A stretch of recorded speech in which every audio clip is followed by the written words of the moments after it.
As many of you know, I was here last year to lay out President Biden's vision for renewing American economic leadership, a vision that responded to several converging challenges our country faced. The return of intense geopolitical competition, a rise in inequality and a squeeze on the middle class, a less vibrant American industrial base, an accelerating climate crisis, vulnerable supply chains, and rapid technological change. For the preceding 3 decades, the U.S. economy had enjoyed stronger top-line aggregate growth than other advanced democracies and had generated genuine innovation and technological progress. But our economic policies had not been adapted to deal effectively with these challenges. That's why President Biden implemented a modern industrial strategy, one premised on investing at home in ourselves and our national strength, and on shifting the energies of U.S. foreign policy to help our partners around the world do the same. In practice, that's meant mobilizing public investment to unlock private sector investment to deliver on big challenges like the clean energy transition and artificial intelligence, revitalizing our capacity to innovate and to build, creating diversified and resilient global supply chains, setting high standards for everything from labor to the environment to technology. Because on that level playing field, our logic goes, America can compete and win. Preserving open markets and also protecting our national security, and doing all of these things together with allies and partners. Since I laid this vision out in my speech at Brookings last year, I've listened with great interest to many thoughtful responses, because these are early days. Meaningful shifts in policy require constant iteration and reflection. That's what will make our policy stronger and more sustainable. So today, I'm glad to be back here at Brookings to re-engage in this conversation, because I really believe that the ideas I'm here to discuss and the policies that flow from them are among the most consequential elements of the administration's foreign as well as domestic policy. And I believe they will constitute an important legacy of Joe Biden's presidency. I want to start by reflecting on some of the questions I've heard and then propose a few ways to consolidate our progress. One overarching question is at the core of many others. Does our new approach mean that we're walking away from a positive-sum view of the world? That America is just in it for itself at the expense of everyone else? In a word, no, it doesn't. In fact, we're returning to a tradition that made American international leadership such a durable force, what Alexis de Tocqueville called interest rightly understood, the notion that it's in our own self-interest to strengthen our partners and sustain a fair economic system that helps all of us prosper. After World War II, we built an international economic order in the context of a divided world, an order that helped free nations recover and avoid a return to the protectionist and nationalist mistakes of the 1930s, an order that also advanced American economic and geopolitical power. In the 1990s, after the collapse of the Soviet Union, we took that order global, embracing the old Eastern Bloc, China, India, and many developing countries. Suddenly, the major powers were no longer adversaries or competitors. Capital flowed freely across borders. Global supply chains became just in time without anyone contemplating potential strategic risk. Each of these approaches was positive sum, and each reflected the world as it was. Now, the world of the 1990s is over, and it's not coming back. And it's not a coherent plan or critique just to wish it so. We're seeing the return of great power competition, but unlike the Cold War era, our economies are closely intertwined. We're on the verge of revolutionary technological change with AI, with economic and geopolitical implications. The pandemic laid bare the fragilities in global supply chains that had been growing for decades. The climate crisis grows more urgent with every hurricane and heat wave. So we need to articulate once again de Tocqueville's notion of interest rightly understood.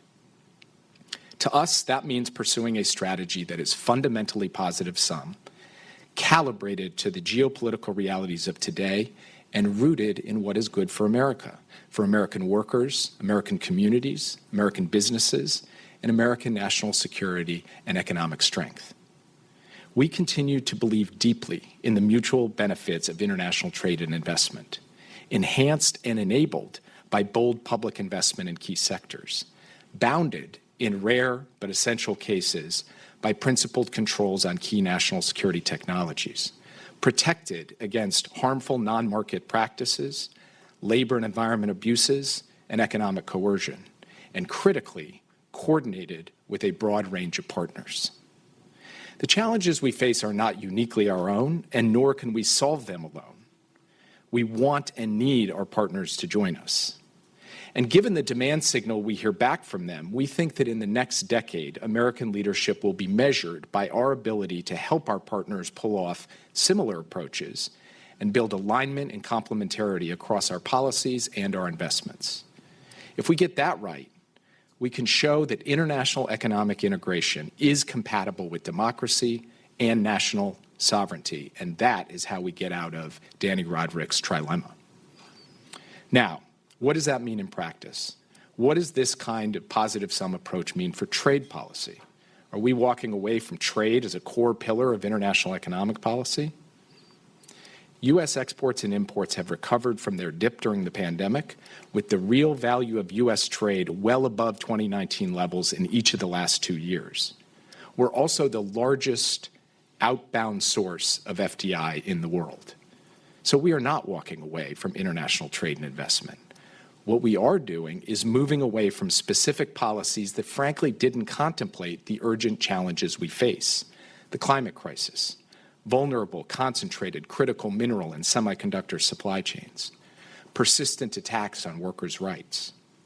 And not just more global competition, but more competition with a country that uses pervasive non-market policies and practices to distort and dominate global markets. Ignoring or downplaying these realities will not help us chart a viable path forward. Our approach to trade responds to these challenges. Climate is a good example. American manufacturers are global leaders in clean steel production, yet they've had to compete against companies that produce steel more cheaply but with higher emissions intensity. That's why earlier this year, the White House stood up a climate and trade task force. And the task force has been developing the right tools to promote decarbonization and ensure our workers and businesses engaged in cleaner production aren't disadvantaged by firms overseas engaged in dirtier, exploitative production. Critical minerals are another example. That sector is marked by extreme price volatility, widespread corruption, weak labor and environmental protections, and heavy concentration in the PRC, which artificially drops prices to keep competitors out of the marketplace. If we and our partners fail to invest, the PRC's domination of these and other supply chains will only grow, and that will leave us increasingly dependent on a country that has demonstrated its willingness to weaponize such dependencies. We can't accept that, and neither can our partners. That's why we are working with them to create a high-standard critical mineral marketplace, one that diversifies our supply chains, creates a level playing field for our producers, and promotes strong workers' rights and environmental protections. And we're driving towards tangible progress on that idea in just the next few weeks. In multiple sectors that are important to our future, not just critical minerals, but solar cells, lithium-ion batteries, electric vehicles, we see a broad pattern emerging. The PRC is producing far more than domestic demand, dumping excess onto global markets at artificially low prices, driving manufacturers around the world out of business, and creating a chokehold on supply chains. To prevent a second China shock, we've had to act. That's what drove the decisions about our 301 tariffs earlier this year. Now, we know that indiscriminate, broad-based tariffs will harm workers, consumers, and businesses, both in the United States and our partners. The evidence on that is clear. That's why we chose instead to target tariffs at unfair practices in strategic sectors, where we and our allies are investing hundreds of billions of dollars to rebuild our manufacturing and our resilience. And crucially, we're seeing partners in both advanced and emerging economies reach similar conclusions regarding overcapacity and take similar steps to ward off damage to their own industries, from the EU to Canada to Brazil to Thailand to Mexico to Turkey and beyond. That's a big deal. And it brings me back to my earlier point. we're pursuing this new trade approach in concert with our partners. They also recognize we need modern trade tools to achieve our objectives. That means considering sector-specific trade agreements. It means creating markets based on standards when that's more effective. And it also means revitalizing international institutions to address today's challenges, including genuinely reforming the WTO to deal with the challenges I've outlined. And it means thinking more comprehensively about our economic partnerships. That's why we created the Indo-Pacific Economic Framework and the Americas Partnership for Economic Prosperity. It's why we also gave them such catchy names. Within IPEF, we finalized 3 agreements with 13 partners to accelerate the clean energy transition, to promote high labor standards, to fight corruption, and to shore up supply chain vulnerabilities before they become widespread disruptions. And within APEP, we're working to make the Western Hemisphere a globally competitive supply chain hub for semiconductors, clean energy, and more. And that leads to the next question I've often been asked in the last year and a half. Where does domestic investment fit into all of this? How does our positive sum approach square with our modern industrial strategy? The truth is that smart, targeted government investment has always been a crucial part of the American formula. It's essential to catalyzing private investment and growth in sectors where market failures or other barriers would lead to underinvestment. Somehow we forgot that along the way, or at least we stopped talking about it. But there was no plausible version of answers on decarbonization or supply chain resilience without recovering this tradition. And so we have. We've made the largest investment ever to diversify and accelerate clean energy deployment through the Inflation Reduction Act. And these investments are generating hundreds of billions of dollars in private investment all across the country. Rapid growth in emerging climate technologies like sustainable aviation fuels, carbon management, clean hydrogen, with investments increasing 6 to 15-fold from pre-IRA levels. This will help us meet our climate commitments. This will advance our national security. And this will ensure that American workers and communities can seize the vast economic opportunities of the clean energy transition, and that those opportunities are broadly shared. And that last part is crucial. The fact is that many communities hard hit in decades past still haven't bounced back. And the 2/3 of American adults who don't have college degrees have seen unacceptably poor outcomes in terms of real wages, health, and other outcomes over the last 4 decades. For many years, people assumed that these distributional issues would be solved after the fact by domestic policies. That has not worked. Advancing fairness, creating high-quality jobs, and revitalizing American communities can't be an afterthought, which is why we've made them central to our approach. In fact, as a result of the incentives in the IRA to build in traditional energy communities, investment in those communities has doubled under President Joe Biden. Now, initially when we rolled this all out, our foreign partners worried that it was designed to undercut them, that we were attempting to shift all the clean energy investment and production around the world to the United States. But that wasn't the case, and it isn't the case. We know that our partners need to invest. In fact, we want them to invest. The whole world benefits from the spillover effects of advances in clean energy that these investments bring. And we are nowhere near the saturation point of investment required to meet our clean energy deployment goals. Nor will markets alone generate the resources necessary either. So we've encouraged our partners to invest in their own industrial strength. We've steered U.S. foreign policy towards being a more helpful partner in this endeavor, and our partners have begun to join us. Look at Japan's green transformation policy, India's production-linked incentives, Canada's clean energy tax credit, the European Union's Green Deal. As more and more countries adopt this approach, we will continue to build out the cooperative mechanisms that we know will be necessary to ensure that we're acting together to scale up total global investment, not competing with each other over where a fixed set of investments is located. The same goes for investing in our high-tech manufacturing strength. We believe that a nation that loses the capacity to build risks losing the capacity to innovate. So we're building again. As a result of the CHIPS and Science Act, America is on track to have 5 leading-edge logic and memory chip manufacturers operating at scale. No other economy has more than 2. And we're continuing to nurture American leadership in artificial intelligence, including through actions we're finalizing as I speak to ensure that the physical infrastructure needed to train the next generation of AI models is built right here in the United States. But all of this high-tech investment and development hasn't come at the expense of our partners. We've done it alongside them. We're leveraging CHIPS Act funding to make complementary investments in the full semiconductor supply chain from Costa Rica to Vietnam. We're building a network of AI safety institutes around the world, from Canada to Singapore to Japan, to harness the power of AI responsibly. And we've launched a new quantum development group to deepen cooperation in a field that will be pivotal in the decades ahead. Simply put, we're thinking about how to manage this in concert with our allies and partners, and that will make all of us more competitive. Now, all this leads to another question that is frequently asked. What about your technology protection policies? How does that fit into a positive sum approach? The United States and our allies and partners have long limited the export of dual-use technologies. This is logical and uncontroversial. It doesn't make sense to allow companies to sell advanced technology to countries that could use them to gain military advantage over the United States and our friends. Now, it would be a mistake to attempt to return to the Cold War paradigm of almost no trade, including technological trade, among geopolitical rivals. But as I've noted, we're in a fundamentally different geopolitical context, so we've got to meet somewhere in the middle. That means being targeted in what we restrict, controlling only the most sensitive technologies that will define national security and strategic competition. This is part of what we mean when we say de-risking, not decoupling. To strike the right balance, to ensure we're not imposing controls in an arbitrary or reflexive manner, we have a framework that informs our decision-making.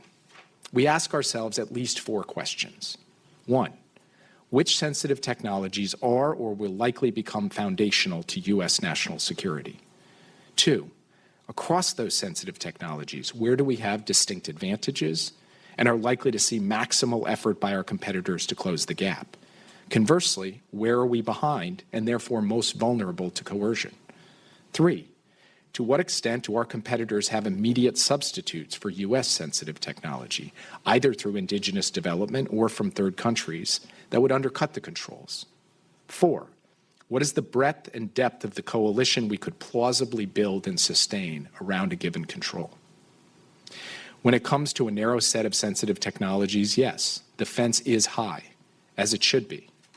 And in the context of broader commerce, the yard is small, and we're not looking to expand it needlessly. Now, beyond the realm of export controls and investment screening, we will also take action to protect sensitive data and our critical infrastructure, such as our recent action on connected vehicles from countries of concern. I suspect almost no one here would argue that we should build out our telecommunications architecture or our data center infrastructure with Huawei. Millions of cars on the road with technology from the PRC, getting daily software updates from the PRC, sending reams of information back to the PRC, similarly doesn't make sense, especially when we've already seen evidence of a PRC cyber threat to our critical infrastructure.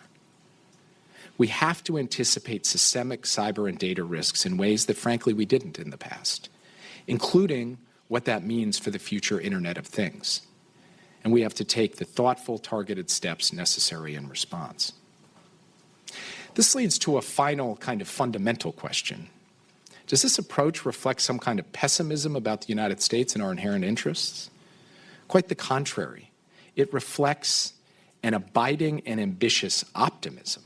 We believe deeply that we can act smartly and boldly, that we can compete and win, that we can meet the great challenges of our time, and that we can deliver for all of our people here in the United States. And while it's still very early, we have some evidence of that.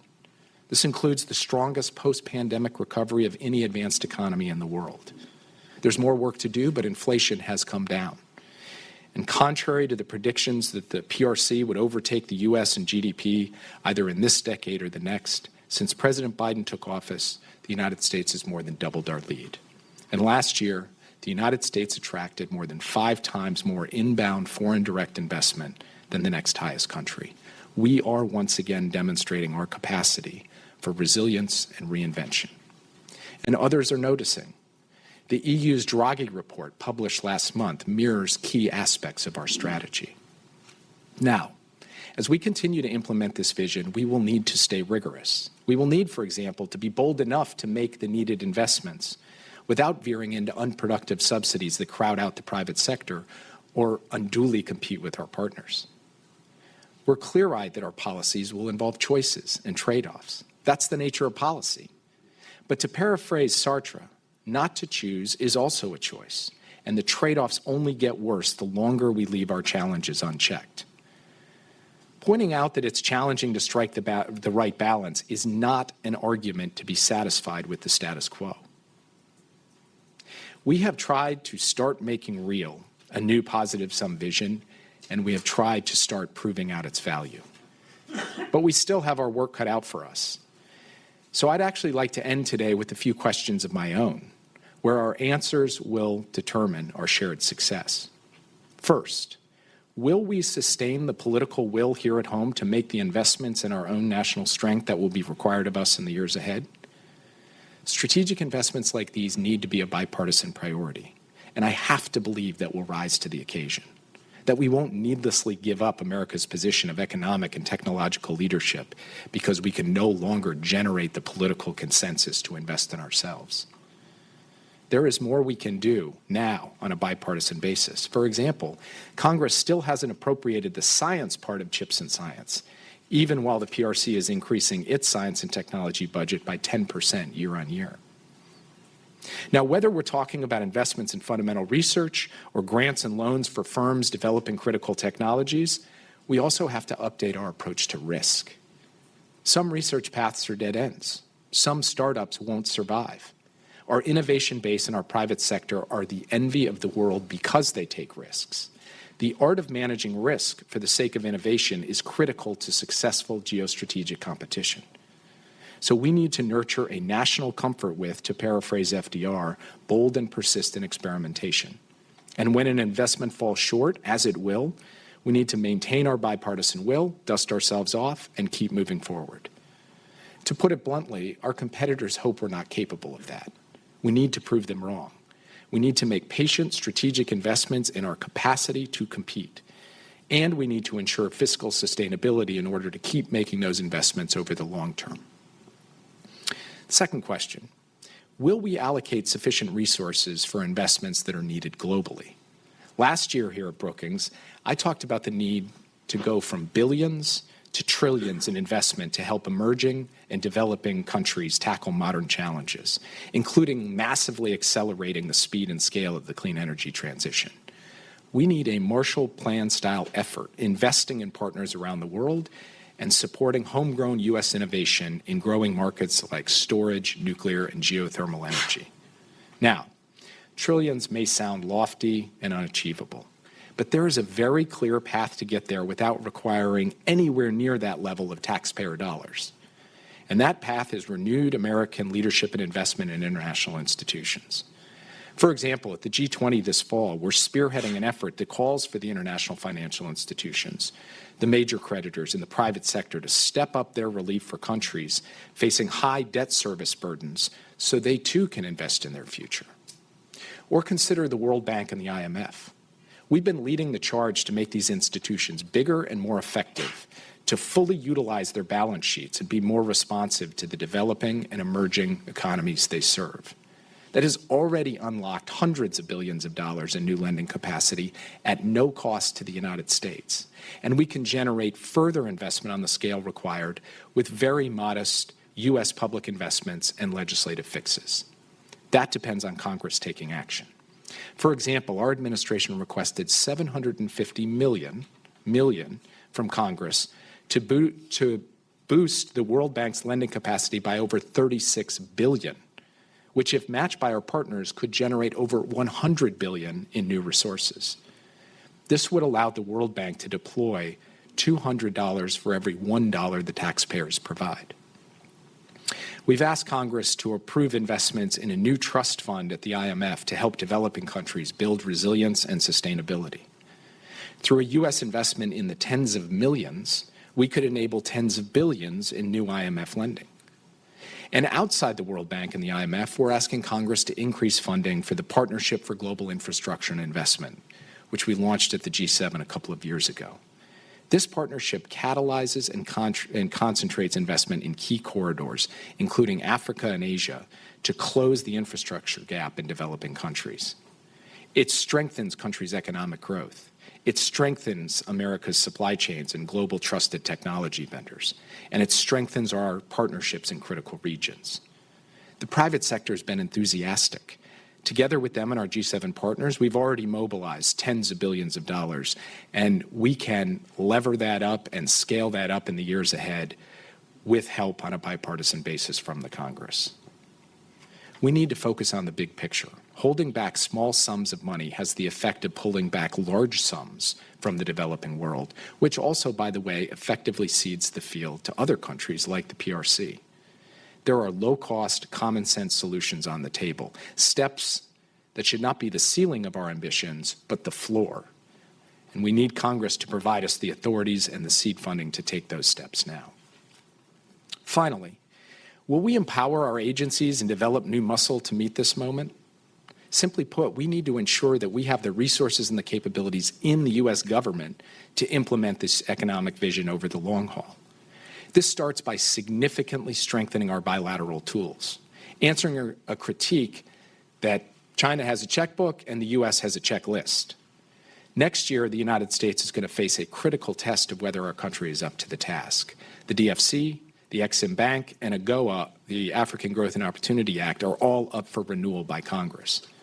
This provides a once-in-a-decade chance for America to strengthen some of its most important tools of economic statecraft. And think about how they can work better with the high-leverage multilateral institutions I just mentioned. The DFC, for example, is one of our most effective instruments to mobilize private sector investments in developing countries. But the DFC is too small compared to the scope of investment needed, and it lacks tools our partners want, like the ability to deploy more equity as well as debt. And it's often unable to capitalize on fast-moving investment opportunities. So we put forward a proposal to expand the DFC's toolkit and make it bigger, faster, nimbler. Another gap we need to bridge is to make sure we attract, retain, and empower top-tier talent with expertise in priority areas. We're asking Congress to approve the resources we've requested for the Commerce's Bureau of Industry Security, Treasury's Office of Investment Security, the Department of Justice's National Security Division. If Congress is serious about America competing and winning, we need to be able to draw on America's very best. Let me close with this. Since the end of World War II, the United States has stood for a fair and open international economy, for the power of global connection to fuel innovation, for the power of trade and investment done right to create good jobs, for the power, as Tocqueville put it, of interest rightly understood. Our task ahead is to harness that power, to take on the realities of today's geopolitical moment in a way that will not only preserve America's enduring strengths, but extend them for generations to come. It will take more conversations like this one, and iteration after iteration, to forge a new consensus and perfect a new set of policies and capabilities to match the moment. I hope it's a project we can all work on together. We can't afford not to. So thank you, and I look forward to continuing the conversation, including hearing some of your questions this morning.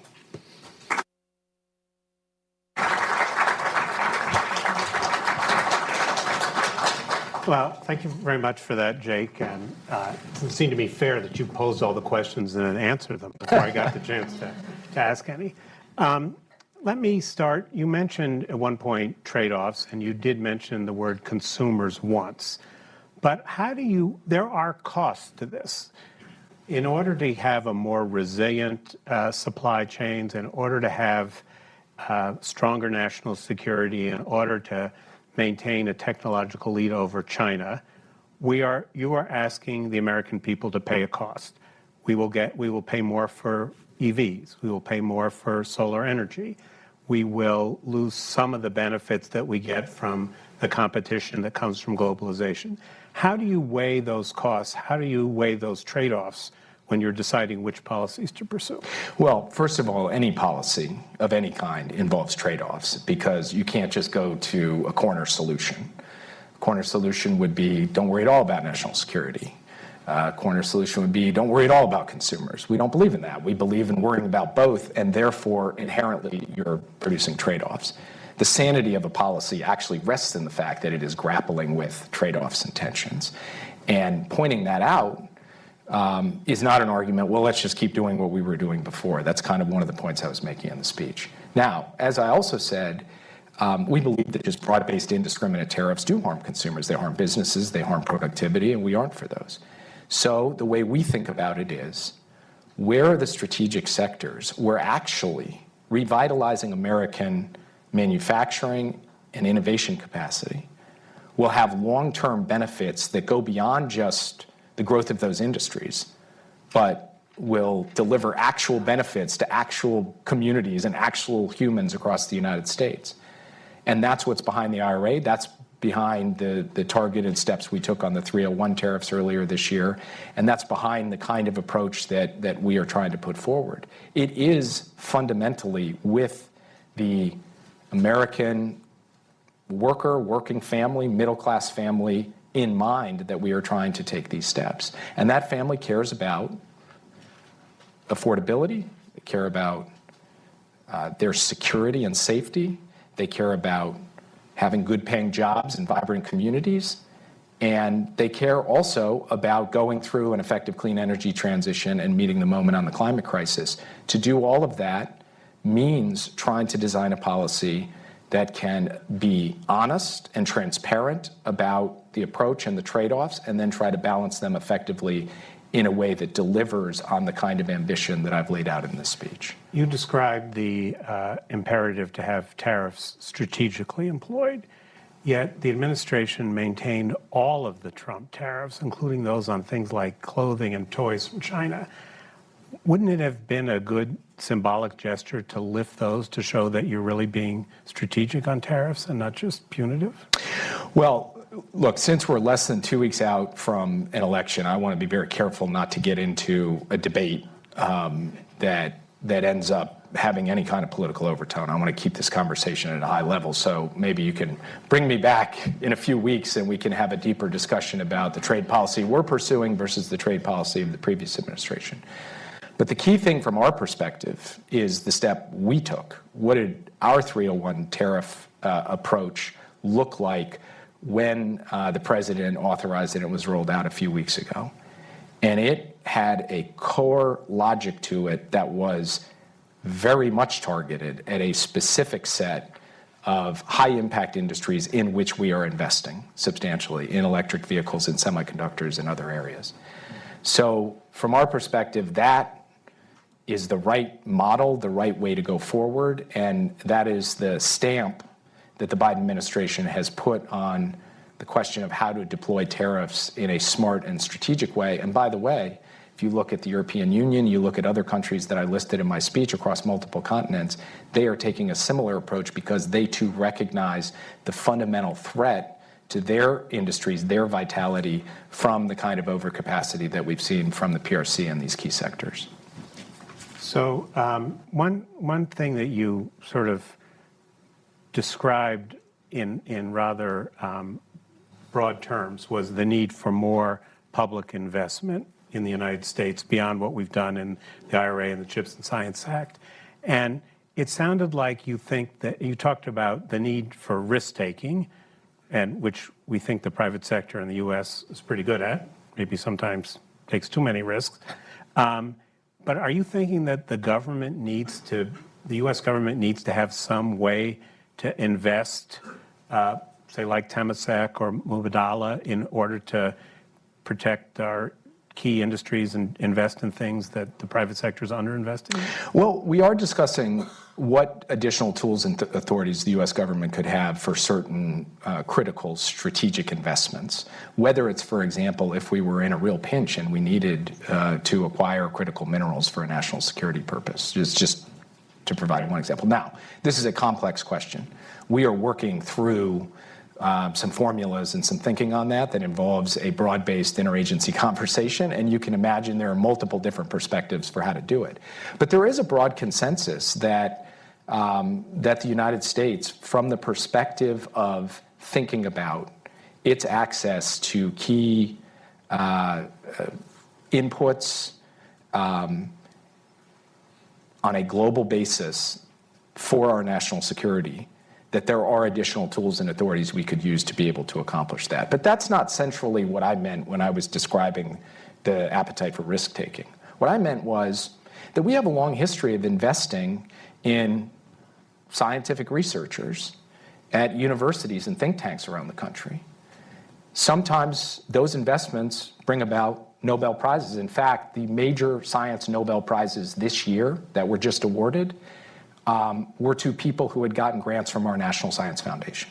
Sometimes those investments reach dead ends, and we've become comfortable with that. But I think in an increasingly politicized and charged environment, the question of our ability to do investment in research and investment in strategic sectors like clean energy or like semiconductors, it does bring about it inherently an element of risk, and we have to recognize that and not say the first time there's some setback, the whole thing's got to be abandoned. That whole project has to be abandoned. So that point about risk applies to the things that we are currently doing.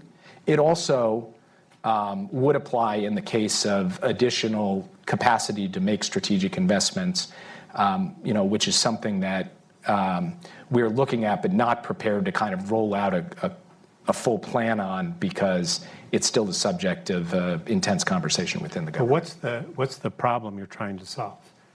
That there's not enough capital in some of these strategic sectors and that we need to put public capital into them, or? So one of the problems that we'd be trying to solve, there's a number, but one of the key ones would be an acute market failure at a moment of acute strategic need. Right. That would be one. So we need, how would we do that, for example? And maybe stockpiles is the answer, or maybe it's stockpiles plus some investment tools. These are the kinds of questions that we're asking ourselves, and that's the main thrust of what we are trying to pursue. So this is the time of year where the International Monetary Fund puts out a lot of words. Sometimes I think they must get paid by the word.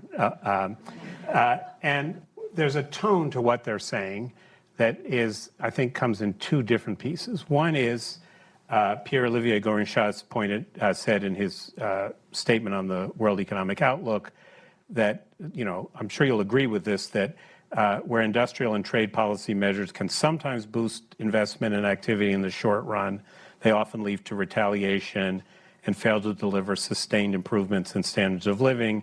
They should be avoided when not carefully addressing well-identified market failures or narrowly defined national security. Sounds like you could have written those words.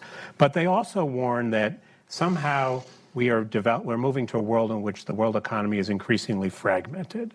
Not only that we are showing other countries that we are willing to erect trade barriers where we didn't have them for the reasons you laid out. And as you point out, now the other countries are doing the same. But similarly, in flows of finance and stuff, the world is fragmenting, and they warn that this could lead to lower growth over time. Is that a concern you have, or you just think that's a cost we have to pay in order to get the goals that you elaborated? So my view is that the sentence you just read, it's kind of like almost the flip side of the coin of the speech I just gave. It's putting the risks we need to manage, and then comma, but we kind of still need to do it, as opposed to we need to kind of do it, comma, but we need to manage the risks, which is our thinking. It's like we need an answer, right? And anyone who says, well, this isn't quite the answer, I think does have a responsibility to come forward and lay out how do we meet the challenges I laid out, which I think are basically indisputable. Challenges relating to the clean energy transition, to the rise of a massive non-market economy that destroys global economic integration, challenges of geopolitical competition, challenges of fractured supply chains and economic coercion. So those are all challenges we've seen, all challenges we need to deal with. So if this isn't the answer, you have to have an alternative answer. And my argument, and that answer has to be sustainable economically, geopolitically, and politically. actually, also in this country and in many countries around the world. And so, from my perspective, what we are trying to do is to take steps that we think can address those challenges while being clear-eyed about stating and then managing for the risks that you just laid out. And the remarks I gave today, really in the key areas of trade, investment, technology, are attempting to do that. And that is going to require iteration. It is going to require a constant effort to ensure that we are being rigorous. And I made the point in my speech that we have to ask ourselves the question repeatedly, how do we do bold public investment without doing it in a way where actually we're just crowding out private investment or just competing with partners over a fixed set of investments? How are we actually growing the pie, so to speak? I believe that what we have put forward can contribute to that, particularly to outcomes at a crucial moment of technological change and the clean energy transition. But I acknowledge the risks that come with it and the need for us to be clear-eyed in how we deal with them.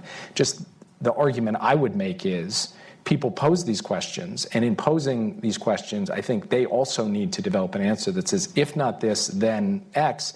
And to me, the X of let's just go back to the status quo, in light of what we have seen, is not going to work. So, you know, the way that my high school soccer coach talk was plan beats no plan, which is not a sufficient answer to That was a Tim Geithner line.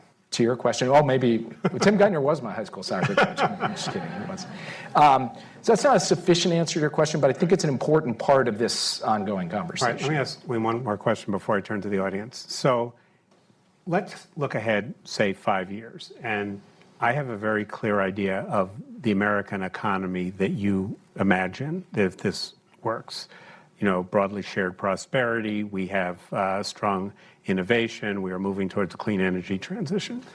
But let's think about China. What is it that your goal is that China would be like in 5 years in our relationship with them?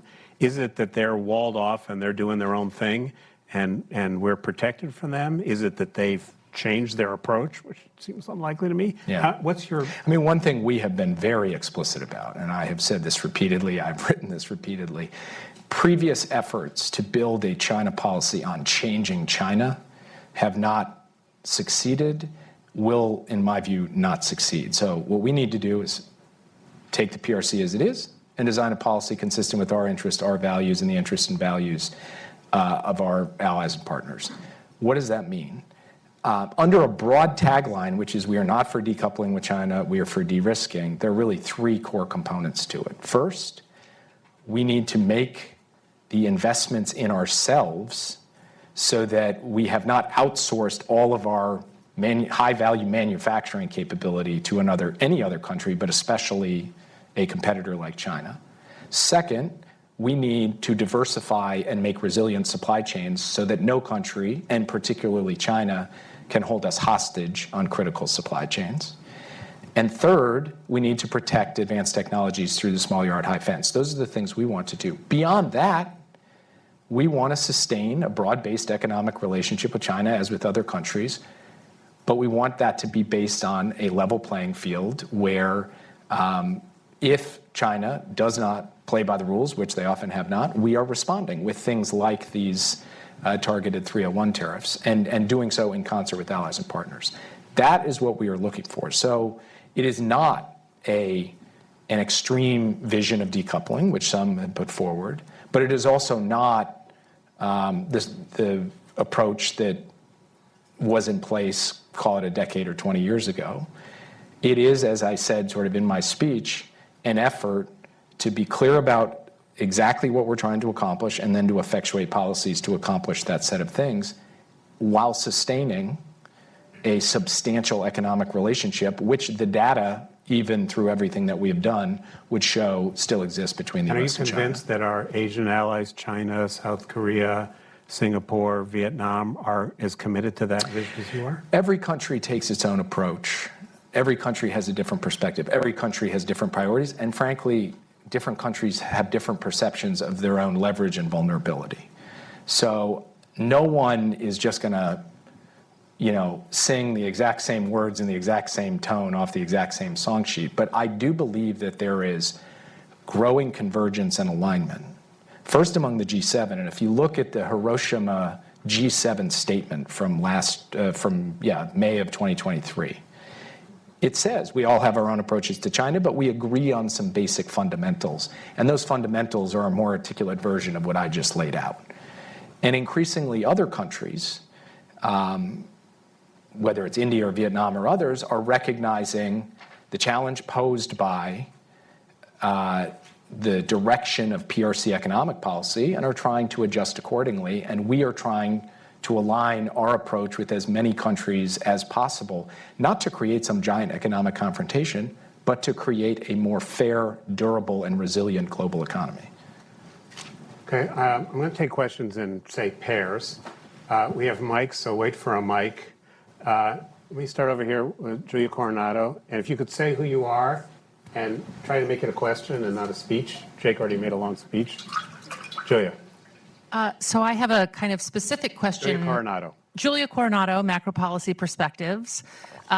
Recently, Mexican President Claudia Sheinbaum announced an initiative to produce an electric vehicle domestically in Mexico, targeted to retail for $8,000, meant to, I think, compete with the low-cost electric vehicles coming out of India and China. Can you tell me how that fits into your vision of strategic partnerships and, meeting goals amongst friends? How does the U.S. view this new initiative? Great. Can you pass the mic? I think there was someone, the gentleman on the aisle. In 1947, Congress. Mike Golash, the Amalgamated Transit Union. In 1947, Congress passed the Taft-Hartley Law, which limited the ability of workers to fight for a fair share of the American prosperity. I think when you talk about rights for workers, you have to think about modifying that law. And is there consideration given to that? So on that, the answer is yes. I mean, President Biden has been very vocal in his view that we need the PRO Act. We need other legislative initiatives and authorities to make it easier for workers to be able to organize effectively. And he has also made clear that we need to take the fight for workers' rights globally. He'll be going down to Brazil in a few weeks for the G20. He and President Lula launched the Partnership for Workers' Rights between the U.S. and Brazil, and we're looking to expand that to include other countries as well. First president ever, in fact, to have a presidential memorandum on advancing workers' rights globally, in addition to trying to enhance collective bargaining and worker power here in the United States. Obviously, he has made, I think, substantial progress in that over the last 4 years, but there's a lot left to go because we need the Congress to act. And there have been those in the Congress who have stood in the way of that. I've not seen the specific proposal with respect to these electric vehicles, so I don't want to get ahead of my skis in trying to characterize or address it. I would just say that USMCA was passed on a bipartisan basis. One of the questions embedded in the discussion over USMCA, and in particular what will be required to update it when it comes up for updating here in the near term, is to what extent is the North American supply chain, how are the rules of origin being set, and how do players like the PRC play into an auto supply chain in a place like Mexico? That's something we will have to take a close look at. And then, to what extent are we ensuring that the promise of USMCA with respect to workers' rights in particular, through things like the rapid response mechanism, actually being vindicated and effectuated in a way that there isn't an unfair playing field that needs to be addressed? So we will look at all of those things and frankly have had and will continue to have, I think, quite robust conversations with our Mexican counterparts as well as our Canadian counterparts about how we truly vindicate a vision of a North American economic platform that is a level playing field, and that is one that delivers on high standards. Would you object to importing cheap, high-quality EVs if they weren't Chinese? I mean, the U.S. currently imports cars. Not very many EVs, but yeah. And that same is true EVs, not EVs.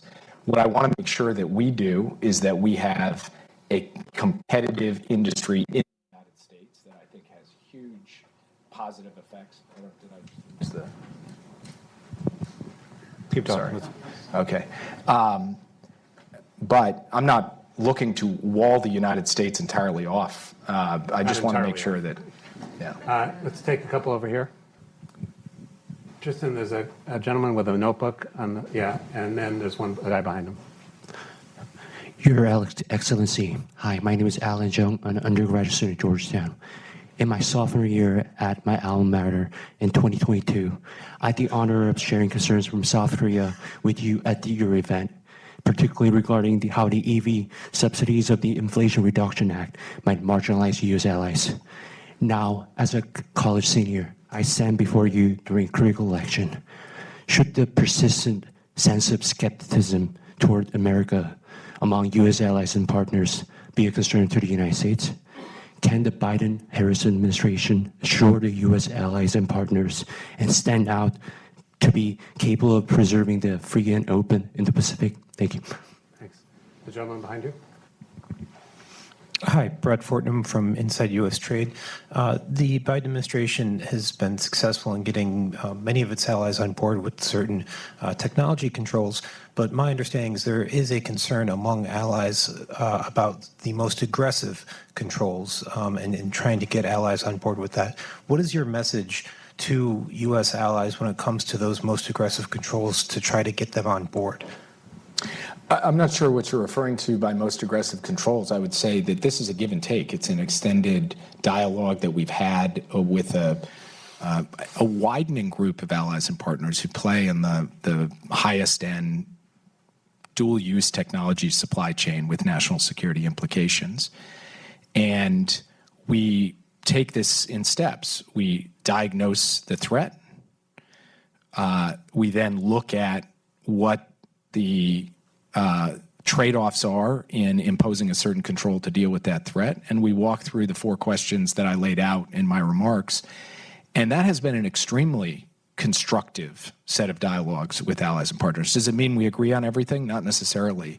But are we broadly aligned on the methodology for how to approach this issue? I believe we are. And then it really comes down to the issue of practical application, which is an intense give and take within the respective governments of our allies and partners, and then across those governments, and then between us and them. So we will continue to work on that as we go forward.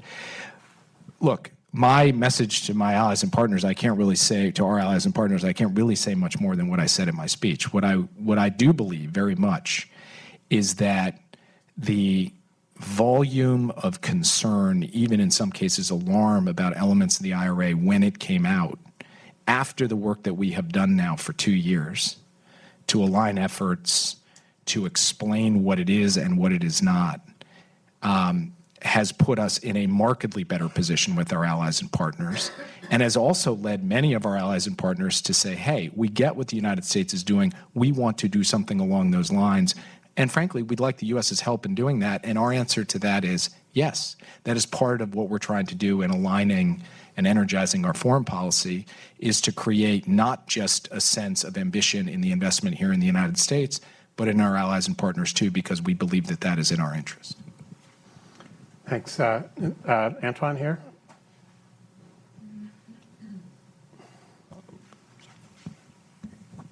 Antoine van Akmaal, Brookings Trustee. Very interesting, thank you. As you know, some of the public investment in the past has been wildly successful, from Google to putting a man on the moon, in terms of incentivizing innovation and now strength and resilience. I personally believe, having visited after your speech the fabs in Phoenix, that the same eventually will be true there. My question is, why is it, and I've never understood, venture capitalists take 20% of the upside? Public investment doesn't. Why is that? It would be a great way to fund science and investment in the future. And there's still plenty left for the entrepreneurs. Thanks. Just on the woman on your right there, in the red. Thank you. Rustan Shalia, I'm from Georgia, journalist. What is your perspective on China's interest in the South Caucasus, particularly regarding the construction of a port on the Black Sea? And if I may ask you about the ongoing developments in Georgia in this context, there are significant elections in 3 days. The entire pre-election process has been marked by heavy anti-Western rhetoric from the government. What is your expectation? Thank you. In this term? Just on Georgia, Two directly related questions. right. We've made our concerns very clear about the trajectory of the democratic institutions in the election process in Georgia, and we remain very concerned about it. Ultimately, the future of Georgia should be up to the Georgian people to decide in a free and fair process. And I don't think anyone in Georgia wants to mortgage their country, or anyone among the ordinary Georgian people wants to mortgage their country to any other country, including the PRC. With respect to the question you posed about taking upside, look, I think it's a very fair question. Frankly, I've asked it myself. I am not entirely opposed to some kind of method of trying to achieve that. I would say, at a broad level, the way that government tends to think is less about financial upside and more about the upside of impact on communities, the country, et cetera. And so it's measuring the return on the investment in just a different way. But your point is there's nothing inconsistent with that and also getting a little money too. I don't know. So my totally honest answer to your question is, there's probably a variety of both philosophical and political reasons why that doesn't happen. It's an interesting question. I think other countries have models that do that. But our main concern fundamentally is, will our policy actually produce progress on the clean energy transition, good paying jobs, protection of our national security, et cetera? And if we're getting all of that, then that is real upside. Thanks. Can we go to the back? Tristan, good. And then there's a gentleman here on the aisle. You can give him the mic too. Great, thank you. My name is Eric Brown. I'm at the Carnegie Endowment. You mentioned toward the end of your remarks the Draghi report on European growth and competitiveness. It's no secret that in a lot of European countries, economic growth outlooks are a lot lower than the United States. And I'm just curious, from the administration's perspective, how concerning is it that some of the United States' closest economic and security partners are struggling to grow economically? And what opportunities, if at all, are there for mutual economic gain that the U.S. can leverage with these partners? Thanks. Thank you. The gentleman here on the aisle, just raise your hand so they can see you. Oops. I'll stay sitting. Rishi Iyengar from Foreign Policy Magazine. My one question is, would you serve in another administration should the opportunity arise? And aside from that, leaving aside, if you put the election aside, if you did get the opportunity to serve another 4 years, what would you do differently, or what would you change about the strategy you've put forward? That's why I give you two questions so you can duck one if you want. Yeah, exactly.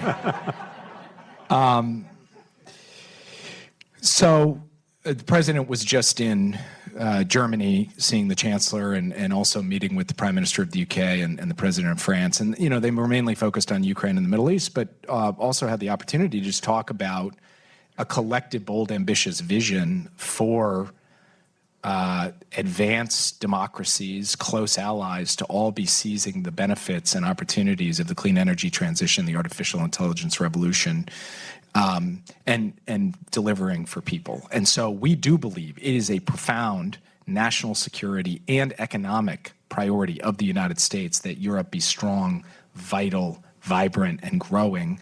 And we think there are genuine opportunities, both in terms of the future of energy and the future of technology in particular, to create a new equation, a new platform where Europe has the dynamism to grow significantly and in ways that are complementary to and mutually reinforcing of the United States. And we want to contribute to that. And that's not just Europe, it's other countries around the world. It's Korea, it's Japan, and other of our closest allies. But this is something that we think about a lot. It's something that appeared on every single page of my speech. and will be something that we continue to drive at. And I really, unfortunately, have no comment on my future. But can I rephrase that question in the spirit? So your speech in April 2023, some people criticized, and I took some of your tone today as saying that in some respects you think people misunderstood. So what was it that you want to make sure that people, what was the misunderstanding, if any, that you thought people took away from your previous speeches that you're trying to correct? Well, there was a really robust, even sometimes raucous debate that came out of that speech, and some of it was extremely positive, some of it was quite critical, some of it was everything in between. So it's not really, I was like, oh, there's that misunderstanding I need to deal with. Rather, I think in, as you can tell, quite a linear way. And I say, you don't just walk out, give a speech, and say, okay, now let's let that flow for the next 20 years and see what happens. It's, as I said, iteration and reflection. It's a conversation. It's a back and forth. We have to move into a new set of approaches based on the new reality, geopolitical and economic, that we confront. So what I was trying to do today is basically say, it's been a year and a half. We've had experience. We put points on the board. We've confronted tensions and trade-offs.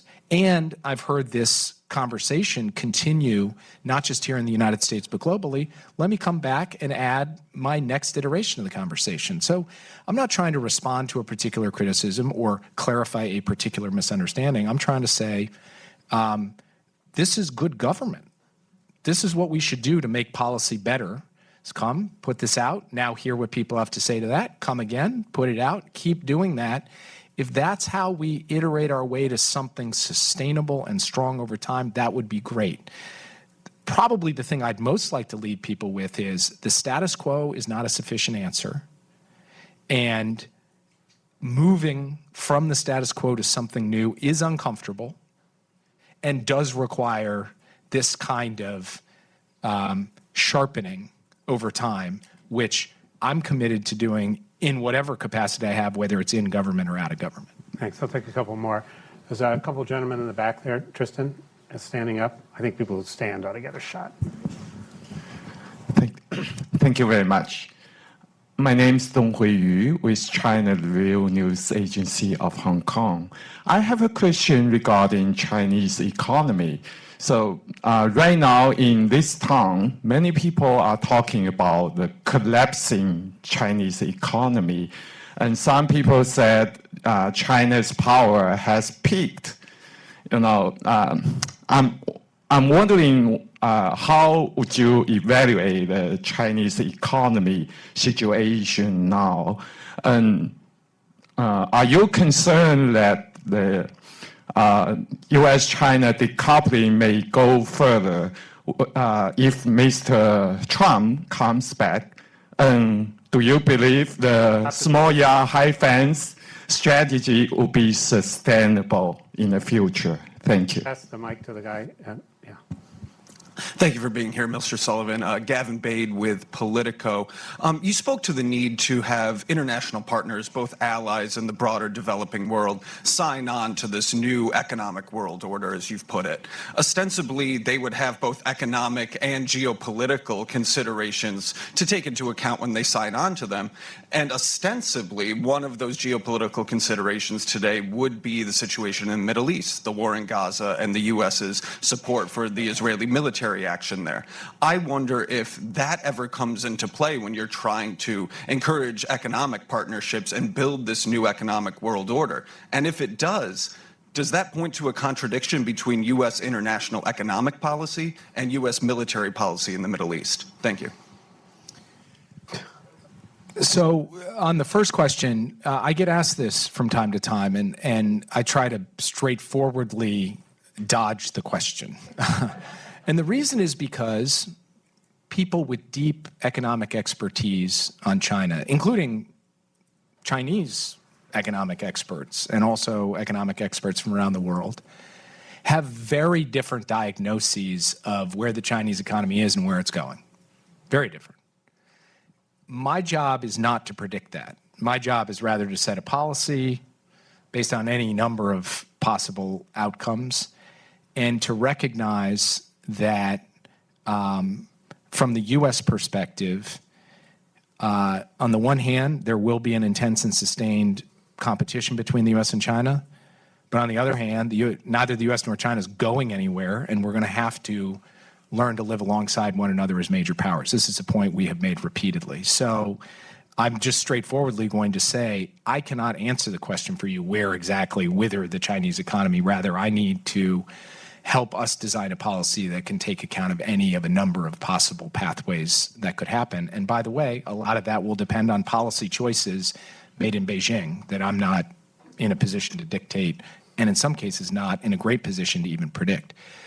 On the question with respect to the Middle East, I think that was a very elegant way of bringing the Middle East into a discussion about international economic policy. Look, all I can say is when we sit down and engage with countries, whether it's allies or countries in the global south, our conversations run the entire spectrum, to include sharing our respective views and perspectives on evolving events in the Middle East. That will continue, but so too will discussions with those same countries on investments in infrastructure, physical, digital, energy infrastructure, and otherwise continue as well. And that's just a feature of U.S. foreign policy at any given point in any decade where we might have differences of perspective on a particular issue with other countries. I can't think of a country in the world, even our very closest allies, on which there isn't a range from total alignment to total disagreement across the full sweep of things that we work on in our relationships. Great. 欢迎来到6度解析新闻背后的多维思考，带你洞悉头条背后的世界。在今日华尔街频道的6度解析中，我们将深入探究时事热点，为你揭开新闻背后的真相。在这个信息泛滥、真相难觅的时代，6度解析应运而生。我运用海量数据、人工智能整合以及专家观点，层层剥析每个故事，通过实时背景数据挖掘，确保你获得全面的新闻资讯。然而，我们关注的不仅仅是数据，更重要的是将它们串联起来。我将分析多方视角，揭示隐藏的脉络，为你提供单一媒体常常忽略的背景信息。无论是政治、经济，还是全球事务，我都将为你带来最具洞察力的分析。试想一下，拥有洞悉全局的能力，做出明智的决策，参与有意义的讨论，这就是6度解析带给你的价值。它不仅仅是新闻分析，更是一种赋能的工具。加入今日华尔街的6度解析，共同探索头条背后的故事。你通往深度理解的旅程，从这里开始。不要只是阅读新闻，要解码新闻，理解新闻，活出新闻。这一切尽在6度解析。立即订阅，不错过任何真知灼见。因为了解真相仅仅是个开始。